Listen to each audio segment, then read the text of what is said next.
The scene that ended I Dream of Jeannie. Barbara Eden was born Barbara Jean Moorhead on August 23, 1931, in Tucson, Arizona, is a beloved American actress and singer whose career spans over 7 decades. She rose to fame in the 1960s as the star of the hit television show I Dream of Jeannie, where she portrayed the iconic character of a magical genie. Her portrayal of Jeannie, with her mischievous charm, warmth, and timeless beauty, has left an indelible mark on television history.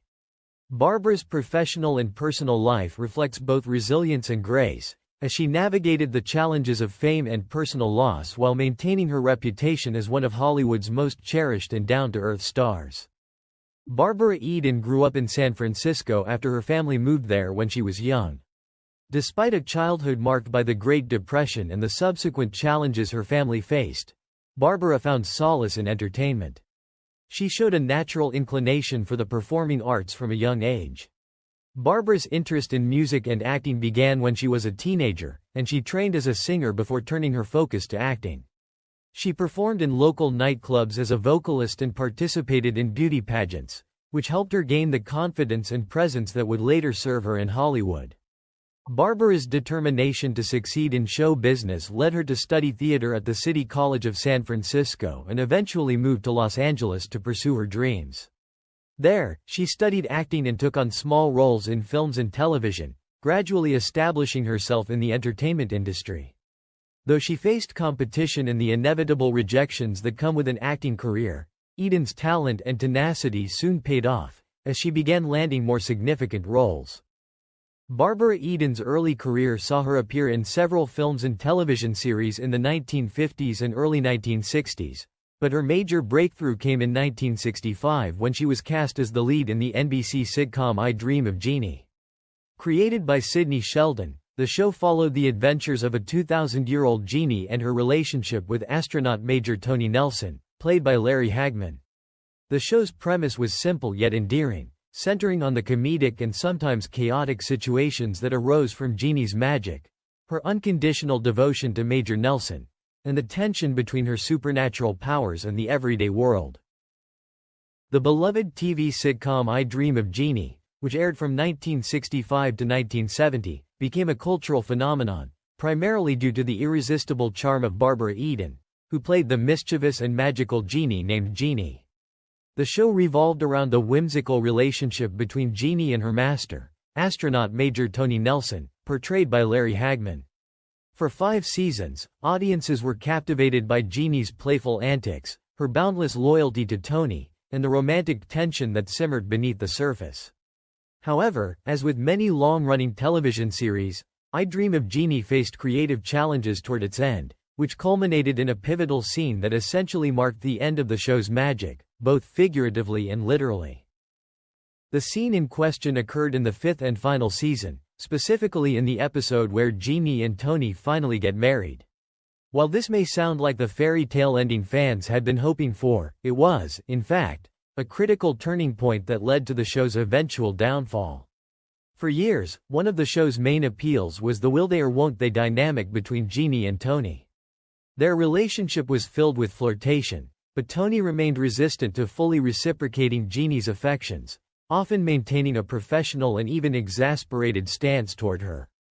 Jeannie's unrelenting efforts to please him, whether by trying to make his life easier or inadvertently causing chaos with her magical abilities, kept the tension alive, and it was this unresolved dynamic that kept viewers hooked. However, when the writers decided to have Jeannie and Tony tie the knot, they inadvertently erased the very tension that had driven the plot for years. The mystery of their relationship was resolved, leaving little room for the quirky misunderstandings and romantic intrigue that had previously fueled the show's comedic energy. The chemistry between the two characters, once built on anticipation and unfulfilled desire, now felt too settled and conventional. The marriage took away much of the unpredictability that had been key to Jeannie's charm as a character. Fans felt that Jeannie, once an independent and feisty figure, had been domesticated, losing the magical allure that had made her such an intriguing character. Audience reception to the marriage plotline was mixed, but many longtime viewers were disappointed by how the relationship dynamic changed after Jeannie and Tony became a married couple. The show's core premise, Jeannie is an exotic, otherworldly being living under the roof of a grounded, logical human. Had always been about contrast and tension. Once they were married, Jeannie's identity seemed to shift from being an unpredictable, mystical figure to a more traditional, domesticated housewife role. The writers tried to continue the show's humor by placing Jeannie and Tony in new domestic situations, but the spark that had made the show unique began to fade. No longer were there as many amusing incidents stemming from misunderstandings between two fundamentally different worlds. The Jeannie in a bottle premise, once exciting, felt constricted by the more typical sitcom storylines of married life. Moreover, the marriage didn't just affect the characters, it also altered the way the show was perceived. When Jeannie and Tony remained unmarried, their relationship felt unconventional and progressive for a 1960s television series, especially considering Jeannie's autonomy and Tony's consistent refusal to control her, despite technically being her master. However, with marriage, the show fell into more traditional gender roles, which felt outdated to many viewers, particularly as the social landscape was changing in the late 1960s and early 1970s. As a result, the show's relevance and appeal began to wane in the face of evolving cultural expectations. Interestingly, the decision to marry off Jeannie and Tony wasn't universally agreed upon behind the scenes. Barbara Eden herself expressed reservations about the marriage plotline, believing that it would alter the essence of her character. She knew that part of Jeannie's appeal was her free-spirited nature and the mystery surrounding her relationship with Tony. By confining Jeannie within the bounds of marriage, Eden worried that the character would lose her uniqueness. Larry Hagman also reportedly disliked the direction the show took in its final season, as he felt the marriage storyline made his character less dynamic. Many involved in the show understood that this creative decision was risky, but once the course was set, there was no turning back. Series creator Sidney Sheldon, who had successfully maintained the show's popularity for years, had his own reasons for the marriage plotline.